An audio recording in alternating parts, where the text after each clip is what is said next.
All right. What's up, everybody? How you doing out there? Welcome back to the show. This is last week's fights. My name is Thinker St. James, and tonight we have a jam-packed show. We are going to be doing some of our predictions for UFC Fight Night, Adesanya versus Imavov, and going over a lot of events that happened last weekend, including BKFC, Karate Combat, PFL, and a little bit of the GFL Draft. And to do all of that with me, as always, my good friend, my co-host, the Ohio player, and a man who is apparently looking for a fight himself, Mr. Chase Parton. How you doing, brother? We are on the fucking something tonight. On the ball, man. I'm fucking ready to go. This is going to be a good one. Like you said, jam-packed episode. A lot of different things to cover that I'll probably end up having plenty of rants about. So I'm ready to get this one done. And Rick Allen, I got a different person I'm ready to throw down with. So just hold your horses. Yeah, absolutely. Well, I think that we got to get it out of the way front and center right off the bat. So, out of nowhere, apparently, a little seemingly at least, unbeknownst to myself, and I think most of the Hive members in the Discord, we get a tweet from one Chase Parton a couple of nights ago saying that he is looking for a fight, not only on a pretty large stage if he can get it, but against a somewhat known and I would say slightly controversial member of the MMA content creation community in his own right. So, Chase, why don't you break it down? Let the people know what's going on here. Listen, there's no breakdown. It's just a real humble and honest offer. My boy Crazy Kev out there. If you are ready to put some credentials to your name, you meet me in the pit around August, and it'll be a birthday present for me for when you wake up to see that I'm celebrating everything that I've ever wanted in karate combat history, because I'm going to be their biggest star. And you don't even know what's coming for you. I just hope that you understand you cannot ignore me any longer. You did it once, and the second time is going to be a lot harder to deny. This one is going to get gritty. Damn. Well, I mean, so for anybody who doesn't know, Crazy Kev is a dude who is known, I guess, for interviewing fighters. He's got a decent little platform, mostly known on Twitter. And I would say that both myself and Chase have had odd interactions with him in the past because he is just a dude who's somewhat known for having odd interactions. He's kind of a weird guy to begin with. And so I think that when a lot of people saw this call out, it was not only like dope, let's see this fight, but also like, this dude kind of has it coming from some people. Some people want to see this go down. Some people would like to see Kev have some hands laid on him. Is that an accurate assessment, you think? I think that's pretty accurate. I think Crazy Kev, he is not looking for an opponent, but people are looking for him to have a matchup with somebody. And I might as well be the candidate. I think this is a great opportunity for both of us to get our name in the game, not only on the big stage, but in the pit where I know I can put a master class on. And you think that you got something. I've seen it in the clips, and I know you want to present this skill set that you have to a wide audience, and I know you want people to see you, and I can't wait for them to see us in the pit as long as you are ready to accept this matchup. Tell me that this is not the perfect idea. I mean, I don't think it could be much more perfect. The only person that doesn't seem to think it's so perfect is Kev himself, as he kind of had an interesting response when the initial call out was made. He's trying to big shot you a little bit over here, give you the big time treatment, saying, "Who the fuck is that guy?" That was a little bit of a disrespect to my boy Chase, trying to play the old roundabout ducking game. What are you thinking on that? I'm cool with it because this dude has really been trying to steal my moves for some months now. Now he's got a Discord up, and I first told him about the Discord I was starting. I gave him an outreaching hand, and he denied it. He threw me to the side. He wanted to cry in my DMs about other people. How about you cry about my content, brother? I was making it, and you weren't even paying attention. No, you were stealing other people's content and crying people were stealing about yours. Whether that's scandalous or not, no big deal. I'm just ready for this opportunity. And I'm telling you, Kevin, you can make us have something great to talk about in the future, and nobody will be able to talk about you ever again. And I know they love to do it. I see it all day on Twitter. Trust me, I keep up. And I'm, like I said, this is humble. I really believe that you are out here doing good things for the community as long as you stay on your high horse, keep your name going. But right now, we got something to prove. And I think the Hive has got some things to prove. There you go. I mean, the only other thing that I would say about the situation is don't be scared, homie. You hear what's happening right now. I mean, Chase has some pretty strong words going over here. I think that it's not going to look great if you're out here, just smiling your way through this thing. I think that you need to put up or shut up, Mr. Crazy Kev. Time is now. So you're hearing what's getting put down over here. The Hive is behind Mr. Parton, and you're going to have to drum up your own support because obviously you see what's coming back your direction. 100%. Build a camp, and we'll see who can do it in August, man. That's all I'm saying. Exactly. Mr. Rage Quit throwing it down, saying, sign the contract. That is exactly what we're looking for. Rage Quit knows what's up. So, 100%. yeah. All right. Well, so leaving off with that, I suppose. I guess we'll leave that one there. Now the ball is in Kev's court once again. So, moving on to the actual meat and potatoes over here. I mean, we got a ton to talk about. So really, I mean, we've got the predictions we're going to do on fight night here for Adesanya versus Imavov. But I think that we want to start off with some of the stuff that went down last weekend because there were a whole lot of events that went down last weekend. Chase, I did not realize that it was such a major weekend for combat sports without the UFC. Yeah, that is crazy. You could say that that is selective booking by everybody else. They saw the UFC didn't have a week off. They said, fuck it, we got to go. First one of the year.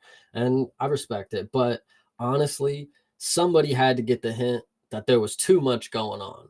And unfortunately, the one that we'll talk about the least, and we may get back to it in a minute, but the PFL, I think, was the one that lacked the most because of the timing. And that's maybe because I'm on a time zone where it's just not applicable. But 9 a.m. getting up and watching was just not what I could do that day. So Yeah, I mean, I guess we could start off with PFL just to get it out of the way because this for similar reasons, was the one that I saw the least of. I would say this was PFL's Road to Dubai Champions Series. That was Usman Nurmagomedov versus Paul Hughes in the main event there. The big thing that we had talked about with this one, aside from the actual fight, is that this was the swan song event for the Bellator brand. And it was really bittersweet on top of it because the fights were somewhat decent from what I understand. As I said, I didn't see everything on there. It was early in the morning. You're trying to get up and do a whole bunch of stuff before the other fights that you're trying to watch later in the evening.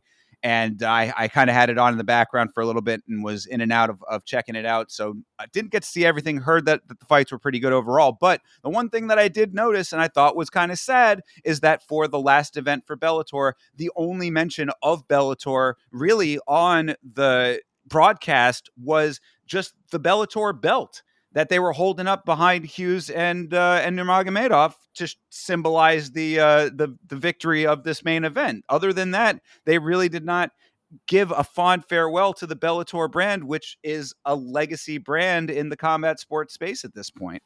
well, honestly, at least you have something, that you have an opinion of because this whole event, unfortunately, I was blanked on. By the time the main event was over, I actually was like, holy shit, I could have even watched it. I felt really bad that nobody was like kind of keeping me up on Twitter or anything. Maybe that's part of it, is like nobody that I follow is into the PFL, unfortunately. But I will say also the only thing that came out of this in my takeaway was that there was a robbery in the main event, unfortunately. So Yeah, I have been hearing that. I watched a good amount of it, and again, in and out a little bit. So it's like it was close. It felt like for at least those first three. The last two rounds, I was a little bit preoccupied, so it was hard for me to get like play by play on it. But it was certainly a very strategic back and forth. It felt like it wasn't really like a solid domination on either side from what I was seeing. So if it was a robbery, then I mean, I would probably have to go back and do a point by point breakdown to get a full on assessment. But what's the prevailing thought on as to why that is? because you can't rob a Nurmagomedov twice. That's probably what I would say. I don't know though, but I Is didn't that really. Yeah, I mean that's really all you can say when you didn't watch the fight, unfortunately. So I suppose. All right. Well, then I guess we're gonna have to leave that one there. Sadly, if you want better breakdowns on some of those, then I suppose you're gonna have to find the few people that were up early for these fights and watched all the way through. The only other major point that I had was early on. It was pretty crazy in the second fight here that uh, what is it? Neda got his arm broken, forearm break. I did That see was that. Yeah, that was pretty wild. It was I guess a kick that went to the arm, snapped both bones in the arm, and almost was reminiscent of the Anderson Silva Chris Weidman leg break in how the arm was kind of flopping around in a place that it does not have a bend. So that was something to behold. Yeah, that was pretty nuts when I saw that. It was pretty like when you first see it, you don't notice, and then when you see it in slow motion, it's pretty bad. So hey, shout out to that guy for being able to walk it off. I would have been down to my knees. Oof. Yeah, it was pretty gnarly. So but yeah, other than that, I mean, the other notable name, at least, and one that I think a lot of people have been keeping an eye on for a while is Vadim Nemkov. He's I think they're welterweight champion. I want to say is that sounding about right? Am I seeing that correctly here? Um, Either way, he is a dude who has been. Weight class heavyweight. uh, Right. Oh, really? Okay, my bad. I thought that maybe I'm mistaking him for a different fighter, but I know that the name has been one that has been touted for a while as a dude who people want to see in the UFC. So, uh, if that's the case, he's 19-2, won his fight there. I think that he's making a good case for himself if all things are being considered with the way that PFL operates and all of these fighters who have been upset with their business practices and whatnot. If he's sticking it out past all of that and they're changing their practices now going forward to be more accommodating, get the fighters the fights that they want, all that kind of stuff, then maybe he'll stay over there. But as I said, I don't know too much about him. I don't think I've actually seen him fight, but I know the name. I know it's one that people have been saying it's time for this guy to come over to the UFC. So Yeah, that might be true, and hopefully he's another guy that can come over and make an impact. Kayla Harrison is somebody that jumps off the head. But the other thing that I will note that I probably should have noted at first is that people did say the main event was a great fight. So that is something to note that it not only maybe bad decision or not, but the fight itself will be remembered as something that is going to be great. So yeah, that was I think part of like why I was a little bit. I don't know. I had mixed feelings about that because what I did see of it, again, it was very strategic. It was very much like plotting and a lot of high level movement, I would say, but like it didn't feel like the. I don't know. In the moment, I wasn't feeling like, man, I'm watching greatness right now. You know what I mean? Like, I guess maybe that's just my personal feeling about it. But usually, I'm pretty. I give a good amount of leeway to these fights and try to see the good in them. It didn't seem like an amazing fight. Again, those last two rounds, I was a little bit distracted, so maybe those were where it really turned up or something. But yeah, it wasn't an unpopular opinion for people to say that, these dudes would not do good or, would not thrive in the UFC per se. But, maybe I'm on the opposite side of social media. Maybe somewhere, some way, there's a scout that's really ready to sign these guys. The scout being Dana, Hunter, Mick, or Shelby. for So sure, yeah. Well, so unfortunate send off, I would say, for the Bellator brand, but it is what it is. A little bit odd too that this one was on Max, and I actually remembered why that was. So earlier not this year. I mean, late last year, I guess you should say. Uh, there was an announcement that the Bellator brand had signed a new deal for broadcasting with Max, and that's why this event was on Max. So it is a little bit odd to me that they signed a contract with HBO Max or whatever, just Max, the streaming service for Bellator content, and then dissolve the Bellator brand. So I don't know how that's going to manifest itself when it comes to the PFL, because of course PFL has a broadcast deal with ESPN. So, I guess we're just going to have to see what content ends up on Max versus what's going to stay on ESPN. If anything is going to go to Max, maybe that contract gets renegotiated or the contract gets dissolved. Just an interesting tidbit on top of all of the stuff that's going on with the promotion, because I distinctly remember that I think it was in a Yam episode. I had thrown a line in there about them signing that contract. So it's like you start something up and then all of a sudden can't come through with the brand that you signed it with. I would think that there's got to be some changes made to that. So something to be aware of. Yeah, like you said, I think it's just unfortunate for us that being that the time was so early and on a jam-packed weekend full of fights that it was. I didn't it wasn't scheduling where I felt like I had to pick one or the other. It was just at a time where I was kind of busy throughout the day and I didn't want to get right up in the morning and watch the PFL prelims type of deal. So, I mean, I kind of missed out. I can say that, but the fight will live on. Yeah, for sure. And I mean, to keep it in perspective with this, conceivably on Saturday, if you wanted to, you could have watched fights from 9 o'clock in the morning all the way to 2 o'clock in the morning, basically. I mean, with, maybe minor gaps in certain parts, but like between PFL, BKFC, and then the UFC's rebroadcast of UFC 200 on their YouTube channel, there were fights going on throughout the entire day. So it's like if you really wanted to sit down and marathon fights all day long, you certainly could have. Sometimes it's not conceivable for the average person. So just to keep it in perspective as to why we're not going through point by point on these fights, there's a lot that happened last weekend and why we have a lot to cover today.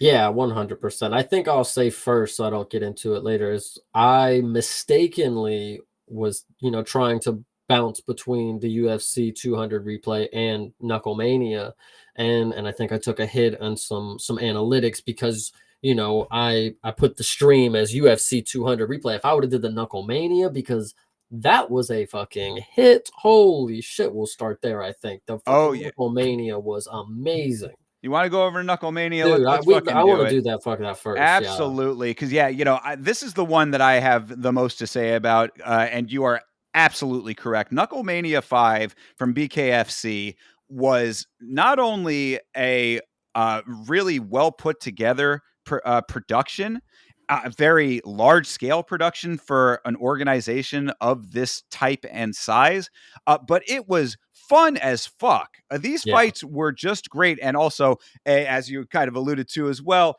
it was a really fun time in the chat. A whole lot of activity with a whole lot of new people stopping by. So thank you very much to everybody who was a new follower, new subscriber based on Knucklemania. That was really cool. Yeah. This is honestly, it had WWE vibes, which I think right off the bat you could feel that it just had some heart and soul to it. And then once the fight started going, I think it rides on a lot of hype. I think is the main key for this is like something's coming, and when it doesn't, it's even still like a really good matchup in this. And I think they've really kind of perfected the amount of rounds and time. I think in the prelims we saw people who weren't getting finishes and they ended up being sloppy towards the end of the fight, unfortunately. But then once you got to the actual good people, wow, these fights were just flying by and they were getting active. Nah, man. I mean, I think you might have been still switching back and forth through some of these because I mean, the first fight did go to decision, still a very Yeah. hard fought fight, but the second fight on the prelims, knockout there.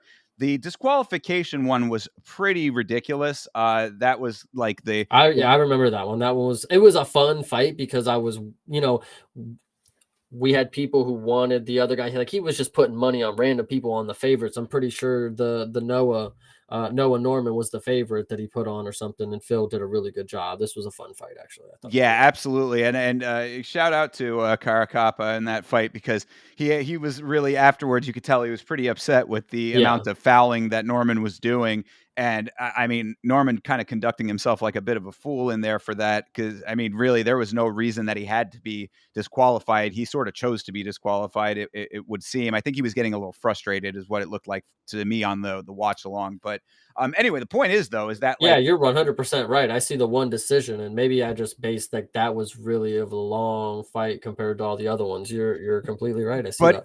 even in that fight, one of the stats that they had said, which was kind of wild, is that in their free fights, I guess that they were calling them prelims. It was a little bit, the way that they were communicating the card was, it was a little bit different. But in the prelims, 12 knockdowns in the Yeah. prelims alone. So it was like, geez, that's pretty wild. I mean, and then it just kept delivering and delivering. These fights were really, really cool. I mean, like it was. It's one of those deals that going into this, I was talking to the homie Bloomis. Shout out to Bloomis always. And he was kind of asking me, he was like, do you really like this BKFC stuff? It's kind of barroom brawly. Doesn't seem like there's a lot of technique. And, it's just kind of guys throwing hands just to throw hands and just kind of seeing when one is going to drop. And I was like, look, if you look at it that way, there's still value in it because it's Yeah. entertaining as fuck for that. But that even being said, if you get into some of these later fights, like the female fight, there's only one women's fight on the card, Beck Rawlings and Taylor Starling. That was a decent boxing match technically. Like you could see the technique that was going into it. They were circling well. They were moving out at range. They were conducting themselves in a technical fashion. Like I really gave it up to the ladies on this card, in addition to the men. And you saw that there were times where there was actually some like thought put into the fighting on top of the brutality of it. So I got nothing but good things to say about Knucklemania 5, man. I think I had the exact same opinion as Bloomis before I watched it. Like, I'm not saying I wasn't going to watch it because I was very excited for Knucklemania before I knew it was Knucklemania. First off, that's a really dope name. Actually, Yeah. scroll back down for me. Scroll back Sure, down for sure, me. sure. Sorry. But the thing that I will note is that once you actually sit down and watch it, it's not as brutal and as gruesome as the worst picture that you've seen about it, like every time. Like it's really not as bad as like any other mixed martial arts card whenever they get a crazy knockout or whatever. But when Bloomis is saying that there's like it's kind of no technicality, no, it's barroom brawly, I disagree when it comes to, you can specifically look at this John Garbarino fight. That dude may as well be the best damn bare knuckle boxer that we have seen because he doesn't get hit. That whole first round, he was the way that he was ducking and dodging. First off, nobody else was doing it. He was getting real low. He was, just not getting hit. And then he just dropped a bomb of an overhand just like one time. Like it really was, it looked like he was putting on a masterful performance compared to his opponent.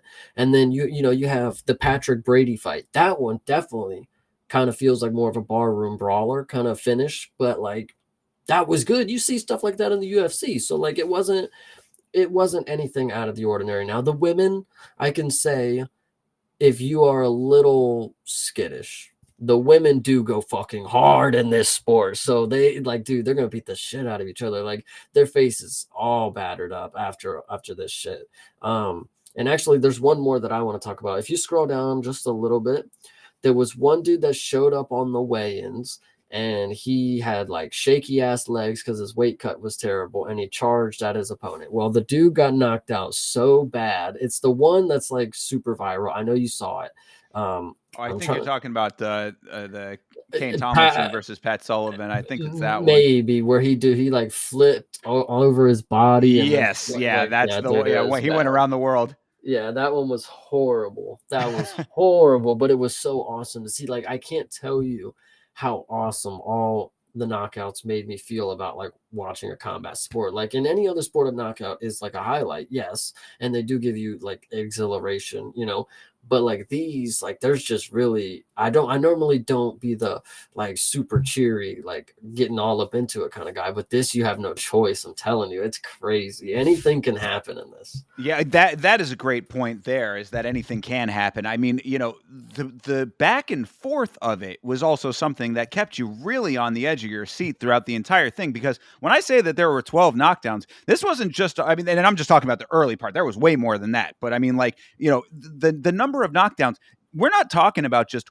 one opponent getting knocked down in the fight. Like there were fights where both guys, you did it almost reminded me of Muay Thai in the sense that it's like, there are times in Muay Thai fights where it like the momentum just swings and ebbs and flows in either direction at any given time in the fight. It really felt like that in this. One guy gets knocked down, the other guy gets knocked down. It's like, who's going to be the one to really drop, like that type of thing. And that really kept these fights very exciting and very entertaining. I'm glad that you brought up Garbarino and Brady actually specifically Oh, because yeah. um Oh, I was gonna say, sorry, I didn't mean to interrupt you. Yeah, sorry. I thought you were gonna bring up something else. My bad. no, you're good. But I did want to mention that both Garbarino and Brady are friends of the homies over at Fight Show. So shout out to Checkmate Entertainment, those guys, Checkmate MMA. Garbarino was on their show. Garbarino was a huge favorite in this event, minus 2,000 favorite. So obviously you hope that that's going to come through. But Garbarino getting the job done in the first round and an MMA guy on top of it. So, I mean, this was his bare knuckle boxing debut, comes out as a minus 2,000 favorite, pretty wild, gets the job done in the first round and proposes to his lady and, she, gets the answer he was looking for. So, I mean, talk about absolute Chad energy coming off of John Garbarino in his fight.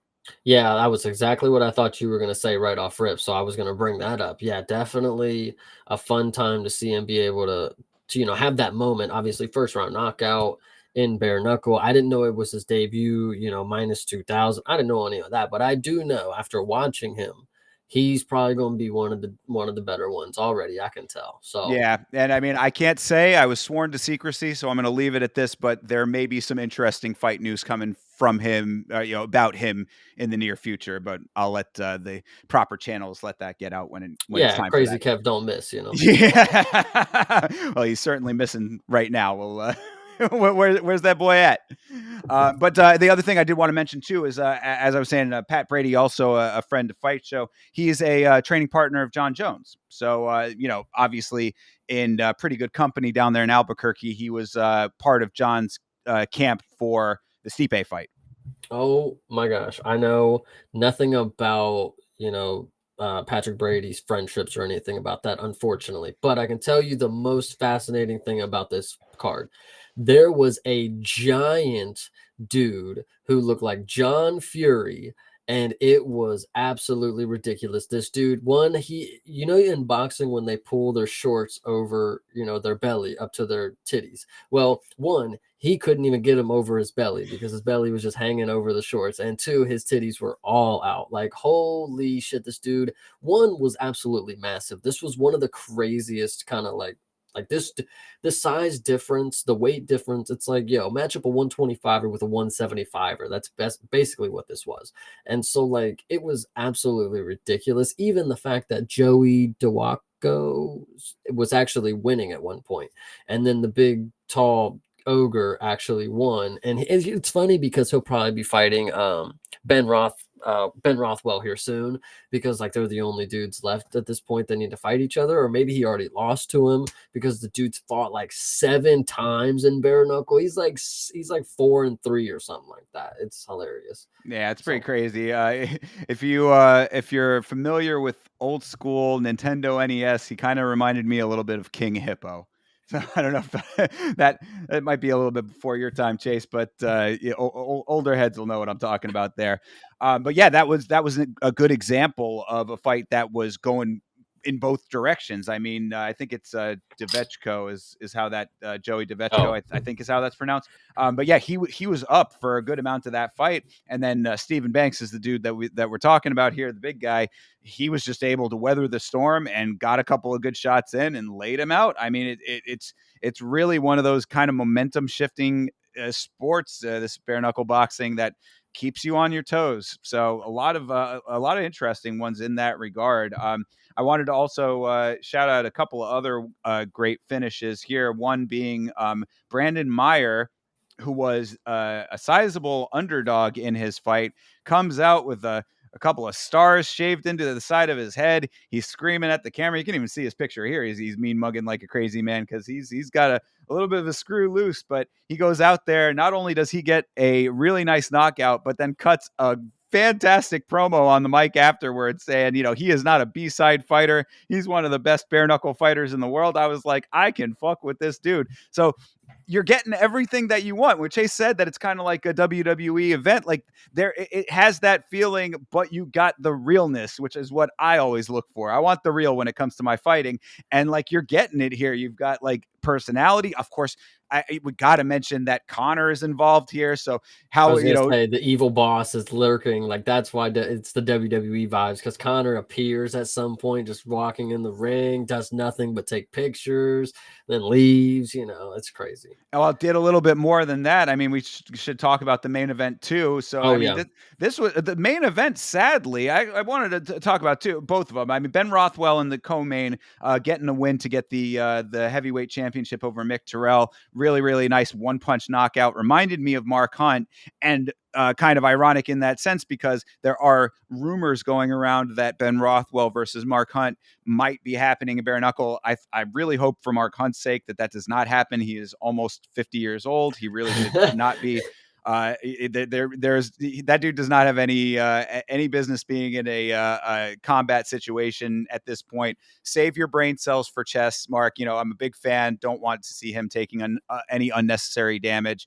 But either way, really nice walk-off KO for Ben Rothwell. And then the main event was, unfortunately, I'd say the a little bit of I don't want to say a letdown because it was still a good fight, but it was like energy wise a little anticlimactic because it got stopped on the stool basically in between rounds. This is Eddie Alvarez versus Jeremy Stevens we're talking about here, and I mean, Jeremy Stevens still has hands, and he was taking it to Eddie Alvarez. Alvarez looked like he was doing okay in the first round. Second round started to not go his way, and then apparently his jaw got broken in somewhere in there, and they called the fight. I actually think it's kind of wild that I'm the only person that seemed to notice this, because it was clear as day. The camera was on, Eddie Alvarez on that last shot, and he's on his knee or whatever, and he is clearly saying, "I'm done." Like, I'm done. And then I assume the ref said, at least go to the stool, because the round was about to end. He's like, just stand up, get to the stool, kind of deal. And then at the stool, that's when they called it. So it wasn't a TKO, it was a corner, stoppage or whatever. And I think, in my opinion, I don't know how I'm the only one who saw Eddie Alvarez say, I'm done. Like, I'm calling it. But that's what I saw. So Yeah, I mean, it's kind of hard to gauge all of exactly what that is in the moment. It could have been interpreted as or perceived as, like, I'm good, and then that happened or whatever. Alvarez is as tough as they come, so it's like, true. I highly doubt that he was going to be like, no mas, you know what I mean? Like that's just not the kind of guy that he is. But He did suffer a broken jaw. exactly. Yeah. And it's like, no disrespect to him for the way that went down. I mean, the shots that he was taking were super heavy. I mean, I had him on the parlay. It was unfortunate for me because I got 2 out of 3 on the parlay, which really would have been nice to have him pull through, especially also being a Philly guy. And this took place in Philly,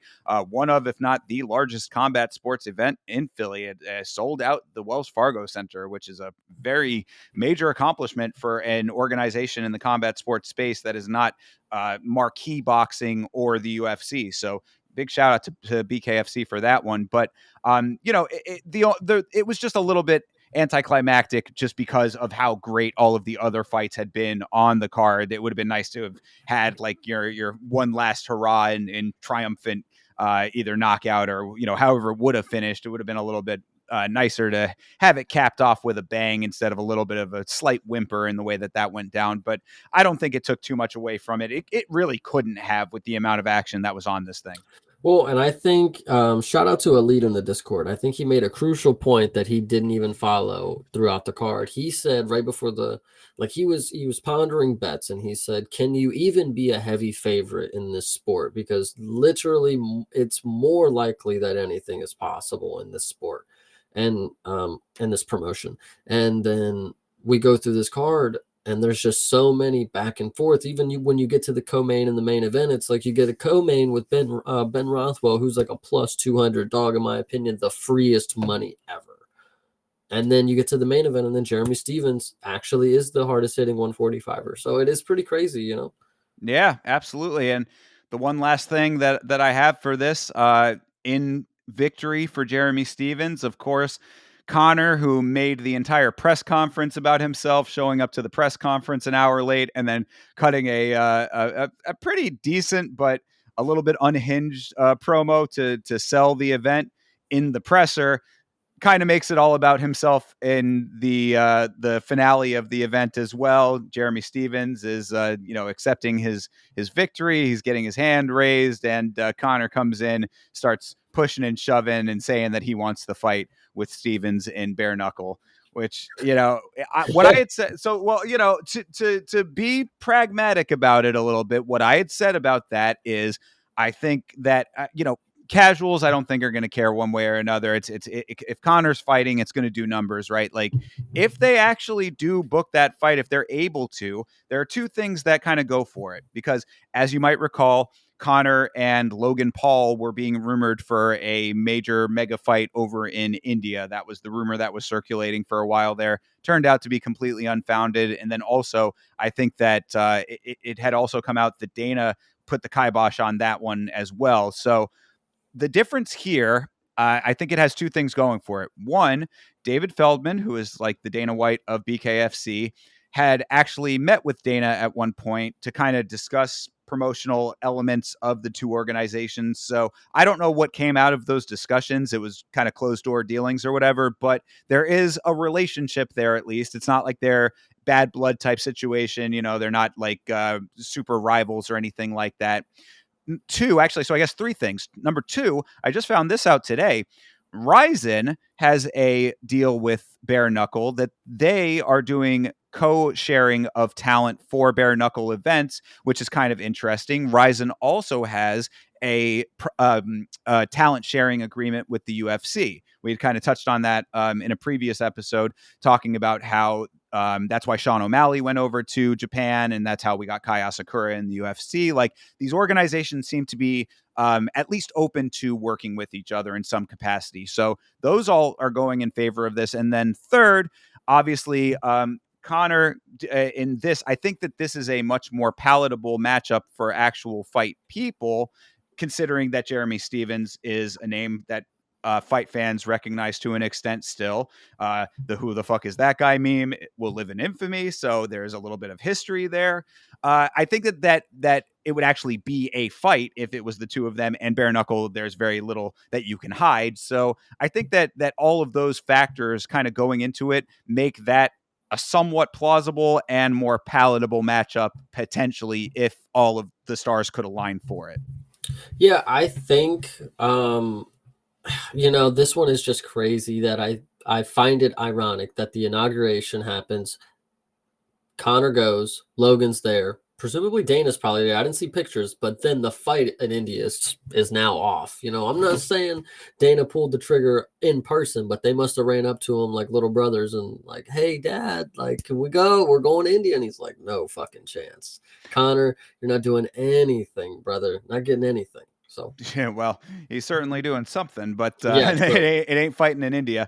Well, that is interesting that you bring that up, though, because that was one other aspect that I thought kind of screwed the pooch on that fight. If they were actually legitimately pursuing it, who even knows if that was really a thing or not? If it was just some shit that the internet made up or whatever, what the reality of it is. But if you are going to be fighting with one another, it does not help your cause in the selling of a fight to be pictured on a bus joking and laughing and having a great time with each other. So I was like, I mean, any of your like, yeah, I think that like people who actually follow combat sports already know that it's a bunch of fluffy bullshit anyway whenever a Paul brother is fighting, because Jake was also in the equation there, and at the inauguration Jake had Mike Tyson up on his shoulders, you know what I'm saying? Like, so obviously the two of them, it's all money moves. We get what this really is. So I don't think anybody really would have thought, oh man, they really hate each other, man, this is really going to be a big thing. It's like, it would have been a fucking bullshit fight to begin with, and I think most people know that.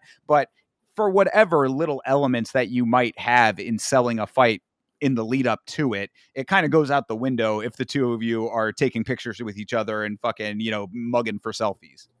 Yeah, this one is honestly, and gosh, I just can't get over how good of an event this was.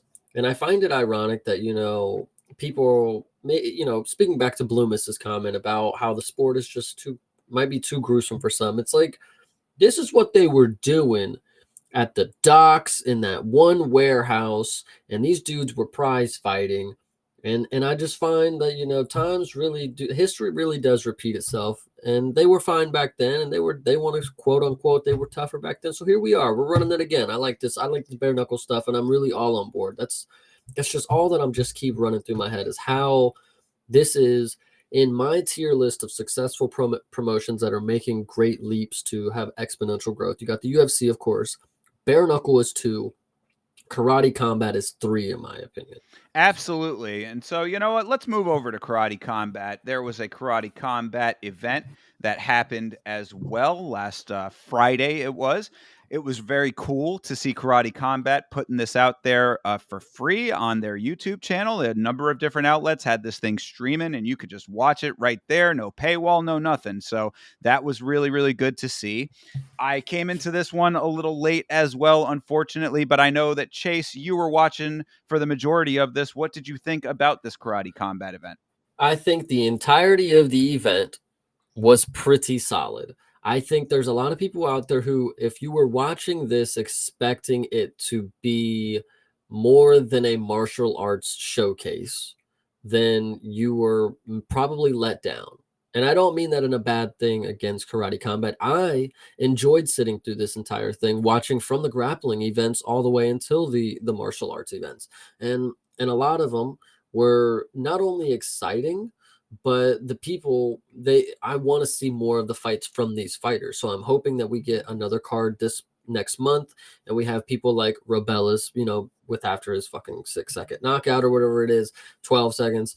And then you got Eileen Pereira, another knockout.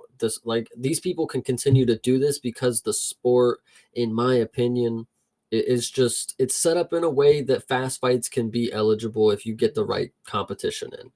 And there's actually one thing that I want to note before we continue about Robella. So if you go to the grappling, there's this one dude, Audrey. His last name is Audrey. There we go. Fabricio Andre.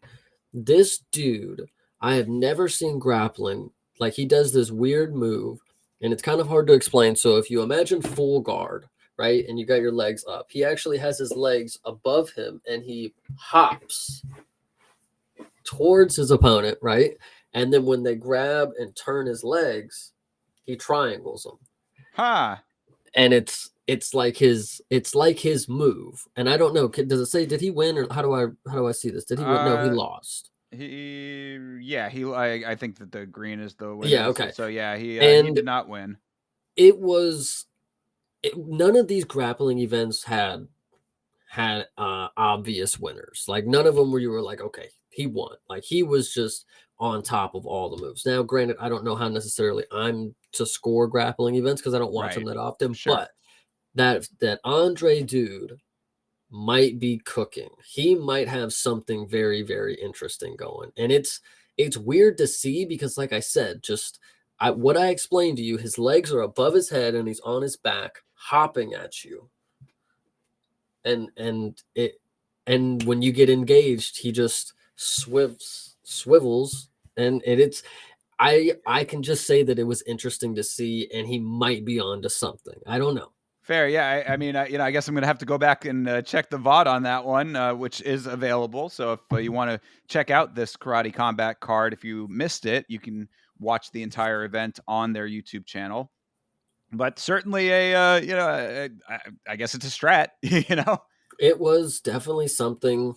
One more thing I want to note. I don't think you were here for, well, a couple Yeah. more things I want to know. Sure. I don't think you were here for another fight. There was a Rebellis clone. Uh-oh. There was a 20-year-old Cuban. He was 6'5", heavyweight or whatever. Yeah. Yorobis Castaneda. Terrible, terrible. He gassed so early, and just like Robellis, he just didn't have it in him.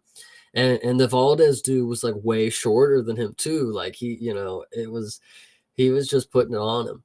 Let me think. This Alexander Kruskit guy. I don't know. I have no idea how you say it. I couldn't even hear when they said it, but man, Krutskaya.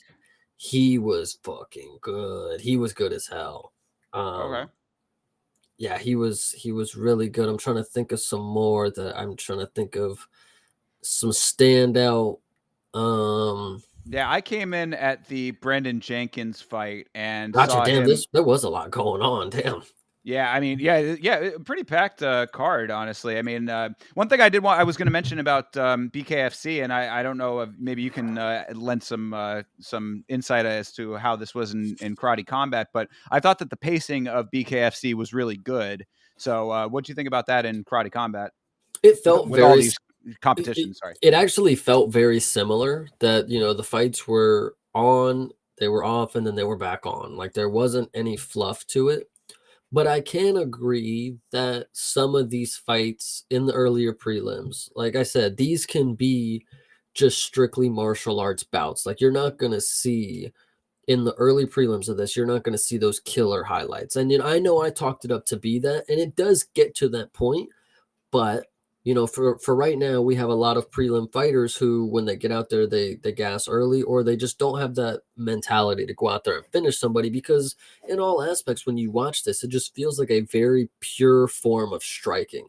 And I think it's just very fun to watch and see how they, the chess match that's going on. You don't have to have a knockout every time when you're watching two people who are breaking down each other's styles. It's a fun time. I think it's an environment that, again, you just have to experience and be ready to sit down and enjoy with the bros. Like, Sure. Yeah, so I mean, of the other ones that I was around for, like I said, Brendan Jenkins was doing his thing. Got to see Brendan Jenkins fight in bare knuckle MMA live, and met him. Very nice guy. But he did some work in his fight. Got the victory there. Tyson Nam also got a victory. Tyson Nam, I believe former UFC guy, if I'm not mistaken.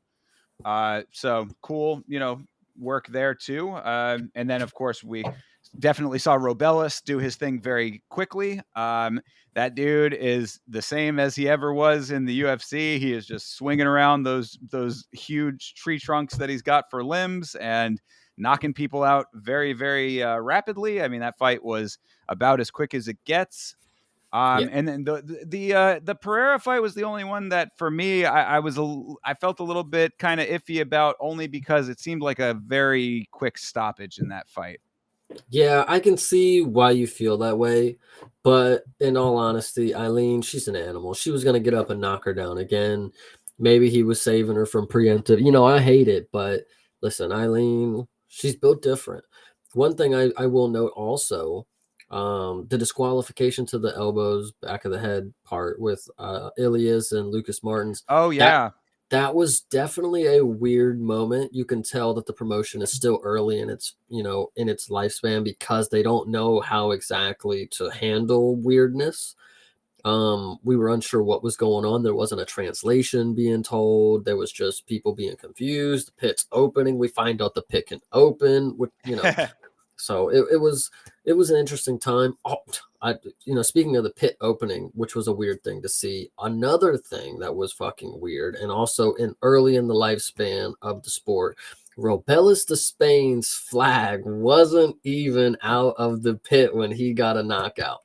It was just laying in the corner of it. Like, how unprofessional does that look? But Yeah, well, I whatever. mean, and also when you were talking about the pacing and saying like it was, kind of a no frills sort of presentation, I was like, I mean, there were a couple, because we saw the presentation of that piece of artwork, which nothing against the art. The art was certainly nice. It was just an odd thing to take a chunk of time out of your event to showcase this piece of art.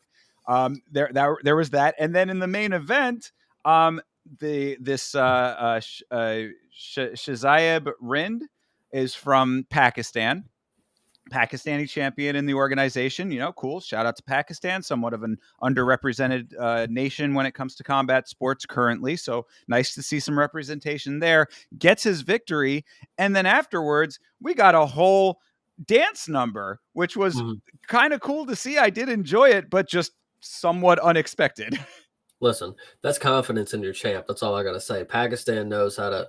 They brought the whole dance party and said he's gonna get it done, and you're gonna dance afterwards. Speaking back, well, actually, I will say I would have had my Pakistan flag but UPS clearly don't know how to deliver stuff. So we'll try again tomorrow. But one thing I will note also about the art is I think it adds to the environment and like the vibe. So like when you look at the pit, right? It kind of gives you the vibes of like a skate bowl, right? And then when you have everybody crowding around it, and then you have the drones flying, and then you have people presenting artwork, and the environment is just legit. Like I just think when I think of the UFC, right? And people are like, "Oh, do you want to go to the events if it comes to your area?" And I think of sitting in this chair for 8 hours, just like I do at home, except there's dude right here, dude, whatever you want to say. It just doesn't sound appealing when I can do it right here. But when I think of karate combat, the way the venue is set up seems a lot more free roam, hang out with the pals, fights are happening, and you're at eye level to everything, not sitting up in the nosebleeds. And I know it's more like VIP access kind of feel too, but like that's pretty dope. I really like the karate combat. I'm on my way to an event. Like, damn, I'm coming. Absolutely. And there are a good amount of karate combat events in Florida. In fact, this event that we're talking about right now took place in Miami. So next time that it is somewhere that I can make it out to one, within reasonable driving distance, I will certainly try to make it out to see it live myself. It definitely seems like a vibe. Yeah, 100%. But like I said, man, it might get pretty pricey because, this is kind of VIP section kind of deal. I don't know if you guys even saw in the highlights and promotions for the card that they're showing, and like they're showing older cards and highlights. There's one venue that they had where it was literally on a skyscraper in like the top row, and you can see the whole city from it. It's like they just know how to put on a venue. And I know that's not going to last forever. That's why you guys got to understand that you could have an experience that not everybody's going to have. When this gets to 15,000 people venues, like bare knuckle, I mean, like you got people getting higher and higher that are not going to be able to see. So right now, take advantage of what you got. Karate Combat is the place to be. And potentially could be the place to see Mr. Chase Parton fighting in the future. So we'll have to see what happens with that. But yeah, so I mean, good stuff from Karate Combat. Good times had over there at that event. Certainly a fun presentation and some decent fights. Yeah, like I said, it wasn't as good as I maybe talked it up to be. I can be honest there. But this is still an early on promotion.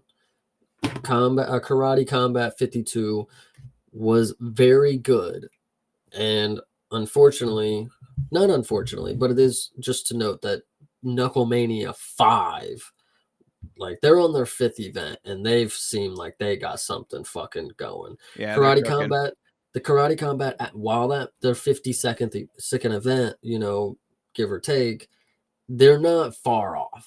There's good stuff here. It doesn't feel like they're eating away at themselves. For sure. So, that is where Karate Combat is at. Moving on to a promotion that does keep on giving as far as eating away at itself to a certain extent here. I mean, we would be remiss if we did not keep our eye on the GFL. The GFL experiment continues. This was another minor highlight of the weekend was that the GFL draft that we had talked about in the last episode did in fact take place with a couple of little oddnesses here and there as expected. So I guess to start off with the weirdness of GFL, Chase had mentioned when we were talking about it on the Karate Combat stream that the broadcast started a little bit late and felt like it might not have actually been live, but I think it had to have been live at least in portions because they were taking comments from, I guess, Instagram or some social media and like responding to them in real time. So I don't know if there were like pre-taped portions and then also live portions on top of it, or like how the whole thing was actually shaken out when it came to that. But the one thing that they started off with that I think has been the big talk of these drafts was the big animated AI intro with the little rap song that they had going behind it. Chase, what did you think of that segment? I'm, I'm glad that we're to a point where people know what the AI stuff looks like. because like I watched it and I immediately jumped out of my seat like no way this is a full AI thing. And then grateful to see I get on Twitter and everybody has the same opinion because I'm living a couple years back, I guess. I thought we were still of the assumption that people would get tricked by this. Oh, hell, I don't know how anybody could have. It looked like PS5 graphics. You know what I mean? Like I felt like like the intro to a video game to me. Yeah, it was pretty bad. The people that they had on there, some of the faces were really wonky and waxy. Um, Holly it, Holm was one that stuck out to me when it came to that. I was like, well, that is not a great representation of Holly Holm's face. And it's like, what the hell are you? Why are they on an alien ship? Like, why is there a spider? Like, okay, I get the spider. Maybe it's like, but Anderson Silva isn't fucking there. You know, there wasn't a different one. I didn't think I saw the pit bull maybe for Patricio or whatever. But like, why are they on a spaceship? Why is the spaceship shaped like a fucking cube? Like, what? Why couldn't the AI draw a hexagon, right? Like it was just bad. I don't know. Yeah, so I mean, a good amount of weirdness, at least in that element of it, for sure. Then, of course, the draft took place. It was a 3-hour event here with this draft, and it did feature a couple of notable names as far as commentary goes. I think we had talked a little bit about that. It had Mike Goldberg, of course, the former commentary main man of the UFC over there in GFL now. So that was interesting. And then Robin Black, who is normally the main commentary guy for Karate Combat, was over there in the GFL. So that was interesting. Then, of course, you also had everyone's favorite stand-up comic, Brendan Schaub, rounding out the trio there. That was an interesting element of it. So everybody was kind of playing their own little role in this presentation. And of course, you had a lot of interviews with these fighters as they're being drafted to the 6 teams that comprise this organization. Yeah, this was definitely not my favorite thing to watch. It was 100% stupid, but I watched it and I made a lot of jokes. And then it went on for 3 hours, 3 yes? hours. Yeah, yeah, exactly. So horrible, horrible because then they stopped getting to the points where like they drafted Tony Ferguson, but they didn't have him talk till like 2 hours, and I remember coming back to it, and I'm like, "Oh, there goes Tony Ferguson," and, you know, he's doing this fucking around the fucking kitchen and shit, like, it was just not great. Yeah, so I mean, there's really not all that much to say about the draft itself. I mean, pretty much as I described it is what it was. It was, them taking fighters onto these various teams, interviews with the fighters. That pretty much sums it all up there. But one thing that we had covered a couple of times before and continues to be an issue with the GFL is what we are calling phantom signings. That is where fighters are being announced as signed to this organization essentially without their knowledge, it seems, or definitely without their consent. And one of the more notable ones that just came out recently, almost in the midst of this draft happening, is one Rashad Evans here. So you can see it says, without my consent, Rashad Evans denies signing with GFL as he prepares for Rampage Jackson rematch. Now, that was the big element of all of that, is that him and Rampage Jackson are slated to be doing a boxing match. And Rampage came out and said, it's a little bit weird that Rashad is being announced for this GFL thing when I'm supposed to be fighting him. Rashad comes back and says, I don't know anything about this. They're putting this out there without my knowledge, without my consent. So this has happened now. I mean, I think that we're getting into like the double digits with this at this point, it feels like. I mean, I can't name every single one of them off the top of my head, but it's a lot of fighters who have been saying, what is the GFL doing? Why is my name involved in this? To the point where other organizations have been coming out and putting out statements about it. Octagon is a notable one with that, where Octagon specifically said, keep our fucking fighters' names out of your mouth because they are signed to us and that's an exclusive deal. So GFL continues to have these odd stumbling blocks, which make it very entertaining to keep an eye on. Yeah, I agree. It's wild, wild west of MMA, you know? That is absolutely what it is. So that's really all that it is with the GFL right now. We're, of course, monitoring it. And I had said on the BKFC broadcast that I'm going to be doing a breakdown of the draft. I wasn't able to get that out in the time that I wanted to. This, just various life stuff going on that kept me from the schedule I wanted to keep for that. But I'm still going to try to do that this week. So keep an eye out on the channel for some more coverage of the GFL if you're as fascinated by it as we are. Yeah, 100%. This one's going to be interesting. And like you said, we're going to keep up with it and we'll give you all the updates because there's going to be a lot of stuff going on. It's the gift that keeps on giving so far, I would Yeah. say. So yeah, I think that pretty much rounds out all of the coverage we wanted to do from outside of the UFC. I mean, we could talk just a very, very briefly, just to say that the UFC was kind enough because there was no UFC event to do a rebroadcast of UFC 200. That is Tate versus Nunes. That is, of course, noteworthy for the piss yellow octagon. That's kind of one of the things that it's remembered for. A lot of people did not like the yellow octagon. I thought it was kind of cool. I wasn't too hating on it I personally. agree with you. It wasn't that bad. Yeah, I don't know. I thought it was fine. So, but yeah, I mean, it was nice to. I watched a little, a couple of bits and pieces of it.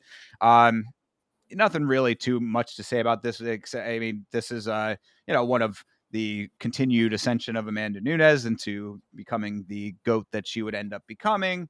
This is, of course, the card with Brock Lesnar and Mark Hunt that would turn into a lengthy legal battle between Mark Hunt and the UFC based on Brock Lesnar testing positive for steroids after the fact.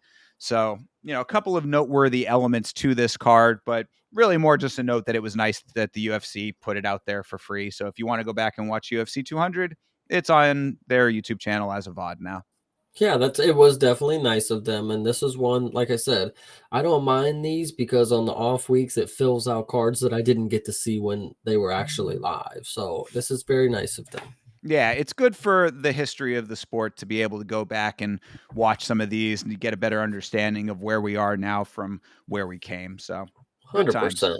Yeah. All right. Well, moving on to the main event for us here. Of course, we go over every single fights on cards. So we're going to do that right now, going over UFC Fight Night, Adesanya versus Imavov. This, of course, is taking place in Riyadh, Saudi Arabia. They have it down as the venue. I think Tapology had it listed as the A and B Arena. So I don't know if those are the same venue or maybe it just goes by two different names or whatever. Either way, it's in Saudi Arabia, and it is, of course, Israel Adesanya's return against Nasruddin Imavov, who has been surging in the middleweight rankings for a little while here. So, what are your first impressions of this card as we go into it? My first impressions are that I looked at this before and I feel like people were kind of hard on 312 comparing the fight week before it. Like I didn't think it was all that grand, but actually now that I look at it, I'm pretty sure a fight fell through and that's what kind of shuffled up the order here, but this looks pretty fucking solid. This looks really good. Yeah, they don't have it on ESPN Plus, but yeah, the Tapology page did have it with that Al Sawadi had like two opponents change out, and then I don't think that they ended up rebooking him. So, yeah, this is a really solid card overall. I mean, I think that there's a lot of really really good stuff on here. So, um, yeah, I mean, really going through it, like, because I did a little bit of research on this one to have the predictions be somewhat in the ballpark of where I wanted them to be, and going through even down to the very end, like the very first fight, I was like, there's definitely something to be said for each one of these fights. So, Yeah, we um, can just start at the first one if you yeah, want. I was gonna make absolutely, go notes. I ahead. mean, my guy Hamdi and Jamal Progs, Oh my yeah, guy. oh yeah, okay, going on. Yeah, Oh yeah, starting from the yes. very first. Yeah, gotcha. Go for it. So my guy Hamdi from Egypt. This will be interesting. You got a lot to represent here, and you're a heavyweight. People don't want to give you the props yet. They want to give you the slob title because all heavyweights will get that until you prove that you're not. So go out here, represent what you got. And Jamal Pogues is clearly nothing great. To be honest, bro, this Egyptian guy is huge. Like Jesus. So I'm excited to see him, really. Well, that's the note that I had. So Hamdi is technically 0-1 in the UFC at this Oh point. shit. But no, but see, there's definitely some controversy there. So I mean, before the overturning, he was 1-0. His win was overturned to a no contest because he popped for steroids after his fight with Dontel Mays. So Hamdi, a little bit of a dirty cheater, perhaps. Maybe he's off of the cycle, but we've talked about that in the past, where coming off of the a cycle of steroids can certainly impact your performance in your next fight. So we'll have to see how he looks there. Jamal Pogues, 2-1 in the UFC, plus a win on the Contender Series. I forgot that Pogues was a Contender Series guy, but notable wins for Pogues are Josh Parisian and Thomas Peterson, who is also fighting on this card. And then his loss was against Mick Parkin, who's been pretty goddamn good. So Yeah, the fact that you brought up Hamdi being, a drug addict who does roids is pretty nuts. And what's his name? Antonio Trocoli treatment coming soon. He probably gets finished. So could be. Yeah, very well could be. I mean, honestly, I think that the roids thing is really what's hanging me up on this one, because like if Abdel Wahab comes back like in fight shape, if he's coming back in a way that he's like still about it, then it could be a pretty decent like win for him. Because I think that if I recall correctly, he ran through Mays. Like I think it was a pretty solid win. Don't quote me on that one, but I want to say that was like a pretty open and shut case right there. But the also on roids. exactly. I mean, that's really it's the wild card that changes everything. So I'm going to put a like a tentative backing towards Hamdi in this fight. But this is one that could certainly go Pogues' way. And if you're looking at the line right now, the odds are pretty much a pick 'em. So. Yeah, 100%. I'm with you. So, all right, moving on to the next one here is Your boy Bogdan. Grod. Yeah, my boy Bogdan Grad coming in versus Lucas Alexander. This is Grad's debut after his split decision win on the Contender Series. That fight was a war. I was a big fan of him from that fight. Alexander is 1-2 in the UFC. He's got a win over Steven Peterson, who has a win over Chase Hooper. So a little MMA math there if you want to play that game. Featherweight Has pay Superboys chill. Yeah, it's a good point. And then he's got losses to Jekka Syringe and Sarah Gay. Sarag, yeah, right, Jekka Sarage and Joe Anderson Brito is his other loss. So I think that this is a good fight for Grod. I mean, Alexander's one of those guys that's kind of just been around, I guess, a little bit. Doesn't really hold a whole lot of weight at the moment. I don't really have much much to give me like confidence from him in. So I guess my assessment would be go out there and get the job done, Mr. Bogdan. Yeah, I agree. It'll probably be KO or decision, but most likely decision because I don't see Grod. I can't remember if he knocked down or his opponent at any time, but I just don't remember if he had the power to it. Like, I mentioned it on that episode of the Contender Series. I personally watched this fight, and I must have been snoozing, dozing off because I didn't think that this was as good of a fight as people had said. But Thinker does believe that he put on one of the greatest performances on the Contender Series. I don't, maybe that's a little far, but Well, it was definitely a war. I mean, it was, okay. I don't know if I would A great say that. performance is a Yeah, stretch. My apologies. but I thought that it was a very solid performance. I definitely do agree. Yeah, so this one will be interesting. I'm really excited to see what he does. Because it was a split decision, so it could have went either way. But Lucas Alexander did get knocked out by Jekka, who literally lost so bad in this last fight. So yeah. Yeah. All right. I guess it is what it is. And most toast in the chat. We see you, brother. We already have creators that we are dealing with currently on this channel. So no opinion about anybody else necessary until they come into the orbit of the Yama creative player universe over here. So Yeah, but we're appreciate you. You're making me laugh for real. yeah, for Thank real. you. I know. We're both kind of glancing over to the chat and laughing at what you're throwing down. So thanks for hanging out, brother. Appreciate you, man. All right. All right, moving on to the next fight here. I like this fight a lot, actually. This is Jasmine Jasdavicius versus Mayra Bueno Silva. Jasmine is 4-1 in her last 5 with notable wins over Miranda Maverick, Priscilla Kashweda, Fatima Klein, but we know what that fight was about. You know, Fatima up a weight class, short notice, all of that. And then also Ariane Lipsky, and her loss is to Tracy Cortez. Myra is 2-2-1 in her last fight with wins over Stephanie Eggers and Lena Landsberg, losses to Raquel Pennington and Macy Chiasson, both good losses, but she is on a losing streak because of those. And then her no contest was to Holly Holm, but that was a win. She got popped for her Ritalin. That was back at the very tail end of USADA. Really kind of a raw deal that she got from that situation. So unfortunate that went down that way. That should have been a win for her. So I would say that she's 3-2. I will say that I have been duped probably twice because MBS, Buenasova, I only believe her to be good.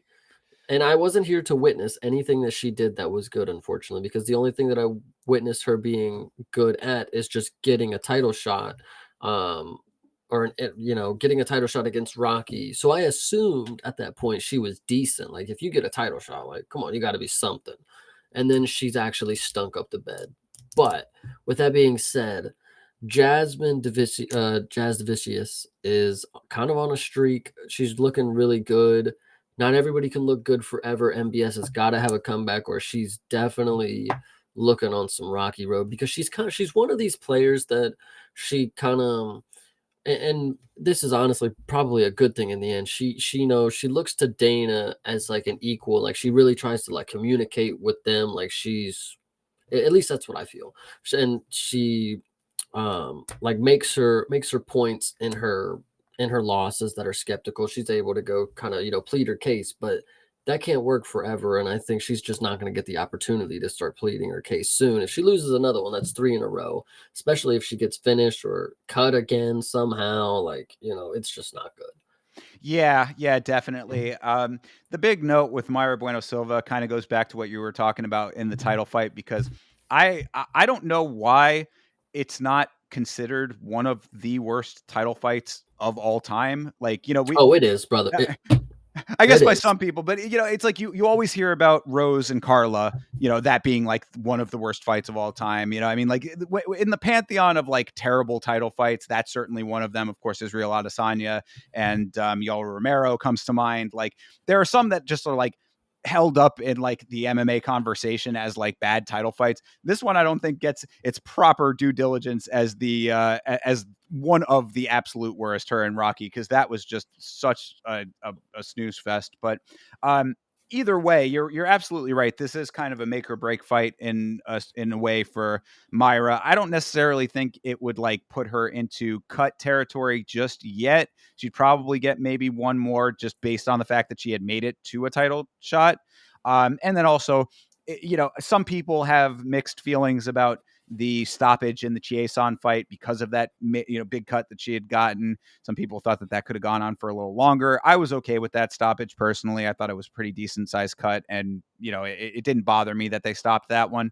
But either way, 3 in a row never looks good, of course. So you're right. She does have a lot on the line in this fight. So I would say that she's going to hopefully be coming into to fight with a lot of intensity and really bring it to Jasdavicius, who I mean, I don't want to discount the skill set of Jasmine Jasdavicius, because I do think that she's very talented, but I don't really feel like she's had a lot of fighters like really take it to her in like a really gritty way. Like, she's pretty technical, so she's able to kind of like navigate a lot of the clinch situations and sort of kind of ebb and flow her way through fights a lot. I think that Myra Bueno Silva is actually a really good test for her in that way, because Myra will be up in her face. Yeah, I really hope so, because with the plus 190 and Myra really having to make something happen here, I think I might have to go ahead and say put money on her. She might come out with a new mentality, and she does kind of seem like one of those people that, she can just bring it to you when she needs to, and I hope she figures out that she needs to do it now. Yeah, I would like to see her come in heavy with the hands. I mean, if you let Jazz Devicius get her way when it comes to the grappling and the wrestling exchanges, then it's going to just be a long night. And at best, you're going to end up clinched up on the cage, and at worst, you're going to be on the ground and somewhere you don't want to be. So, What the but biggest thing to yeah. note, is that, Buena Silva needs to stay around because she's the only girl that rocks the skirt, and it's very important. It's a good look, and she could be a trailblazer. It's a good look for MMA, telling you. There you go. All right. Well, for that reason alone, let's let's hope she gets her victory. But honestly, I mean, I am kind of siding with Jazz Vicious on this one. She's been on such a tear. I do think that that she has a lot of potential to win this fight. I think it really just depends on how Bueno Silva approaches it. So if Bueno Silva comes out with the intensity that I hope that she has, then she does have potential victory in that. But if she's kind of still on shaky ground, which she sort of has been, then maybe this goes Jazovici's way. So I mean, this is another one of those ones that it's going to sound like I'm hedging my bets a little bit, and I sort of am. I'm going to go with Jazovicius, but have a separate parlay with Buena Silva on it. Yeah, I hear you. I hear you. All right. Well, let's keep the Oh, train wait, this moving is here. going What? down a weight class for MBS. Oh It's yeah, is it? it looks like, I mean, weight 136 Okay. and Jasmine's 125, so you presume somebody's moving. Yeah. I guess so. Yeah, I don't know where what I guess it's taking place at flyweight. So yeah, I guess Buena Silva is moving down. Yeah. Interesting. Hmm. Interesting indeed. So well, I guess we'll see if maybe that gives her some kind of advantage there. Maybe that's part of the strategy to adjust after the losses. That could play a part. Am I wrong, or did she miss weight before? I feel like she's had weight cutting That issues. doesn't sound unfamiliar. That might be the case. Yeah, so we'll see. See Yeah. how it goes for her. Sure. All right. Well, moving on. Well, they don't have it listed. Did oh okay? They just have the order different. All right. Well, we'll do it there by their order. All right. So next up, they have. I think they ended up moving this fight to higher up on the card. But next Yes. up on ESPN's version of the order is Fares Zayam versus Mike Davis. Mike Davis, hometown hero for one Thinker St. James over here. So Yeah, very cool. it took me a minute to remember who these guys were, and unfortunately, I actually should have remembered Ziam's knockout against Matt Frivola. That was pretty Hell crazy. yeah. Mike Davis, you wouldn't believe like how good his record is, you know, because I don't know why I just don't see him as like a standout fighter. I don't know what he's doing in the cage that's not making me remember his performance or remember what he's necessarily great at. Well, But one of the major things, though, sorry not to cut you off, but one yeah, of you're the fine. one of the reasons that very well could be is that I didn't realize this until doing the research, but he is just sporadically active. I'd say that he is a pretty inactive fighter, unfortunately, because he's pretty good in the cage when he's doing his thing. But one fight in 2021, one fight in 2022, no fights at all in 2023. Hmm. So that anyway. So I just wanted to add that note. But go ahead. Yeah, and so it is pretty impressive because his record is really good, and I'm pretty sure the people that he's lost to are pretty decent names. Um, and he's on a win streak right now. Gilbert Burns, okay, not that great. And Sadiq Youssef, But that that was was in the Gilbert contender Burns back series. then, though. You know what I True, mean? That yeah, like true. 2019. So Yeah, so that was kind of peak Gilbert. it is pretty interesting, and I'm really ready to see what this one amounts to. Zaim surely can't live up to another knockout like that, but if he's one of these people that can creatively finish their fights, like somebody who we'll talk about later in the card, um, anything's possible. Yeah, well, Siam is 4-1 in his last five, with notable wins, of course, over Frivola. Obviously, that knee was pretty spectacular. And also, the other thing to remember about that fight is the knee was just the icing on the cake because he was putting Yeah, that fucking work in, man. yeah. So there was that. Then a win over Jai Herbert as well. Sticks out to some people, and another notable win over Jamie Malarkey. And his loss was to Terrence McKinney, who we'll talk about at some point going forward. And Davis also 4-1 in his last 5. Notable wins for him: Natan Levy and Vyacheslav Borshov. Of course, the loss we talked about, Gilbert Byrne being the notable one there. 100%. Yeah. So this will be interesting. I know we got some people in the Discord who are really trying to make some money off this, and I can see why. I mean, Zion being an underdog, it's kind of worrisome. But Mike Davis, the numbers would say that he's a really solid guy that's in the prime of his life right now. So we'll see. Oh yeah, no. For me on this one, and this is no hometown bias at all. Like I don't care where this guy is from. Like after seeing like some of his performances recently, like I'm all in on Davis. In fact, I think that he would be one of my locks of the card. Ferrez is definitely good. I don't want to take his skill away from him. I think that Ferrez, if he's going to have a path to victory, it's going to be a lot about keeping distance and using his length, because he is a kind of a lankier guy, long limbs sort of dude. He can get the knees up there again. He can, throw out some kicks and strike at distance. If Davis gets his hands on him, he's a really good wrestler. That's going to be a problem. Yeah, like I said, this one's going to be very, very interesting, and the prelims are only getting better. Yeah, for sure. So let's keep it moving on those. I'm jumping I around a guess little as bit. the time we watch it, they won't be getting better because I think this is moved to the main card, like you Well, yeah, said. So that's what I'm saying. Like the order is a little bit weird, the way that they have it laid out versus how Tapology had it laid out, because that's where I got I did my research on it. gotcha. So I'm kind of bouncing around a little bit in the notes here, but we'll follow the order that they have on here. And next in the pecking order is Terrence McKinney versus Damir Hadzovic. McKinney 2-3 in his last 5, with notable wins over Brendan Murat and Mike Breeden. His losses are numerous. One loss to Esteban Ribovics, Nazim Sadikov, and Ismail Bonfim, the other Bonfim brother. Demir is also 2-3 in his last 5, with wins over Yancy Medeiros and Polo Reyes, who I was like, that name did not immediately jump out to me as one that I remembered. So, okay. But then his losses are kind of the more telling story here. Lost to Moicano, obviously that ages pretty well, but a loss to Mark DeCasey and a loss to Christos Giagos. Oh, buddy, those are Yeah. bad losses, my man. Yeah, so kind of seems like they really want to give Terrence McKinney a chance because he kind of is a social media favorite. I think it's because he's so active on Twitter, but a lot of people do enjoy this dude, and he has a real wholesome story. I'm pretty sure. I'm not going to get too much into it because I don't know the details, but if he comes back and gets a win here some way, somehow, he is a minus 125, which if you know Terrence McKinney, and I've only seen him fight like Minus twice. 525. Yeah, what did I say? 520? What you said 125. Yeah, no, he's a minus. Oh, Yeah. minus 525. Excuse me. Yes, that's what I meant somehow. But it is not.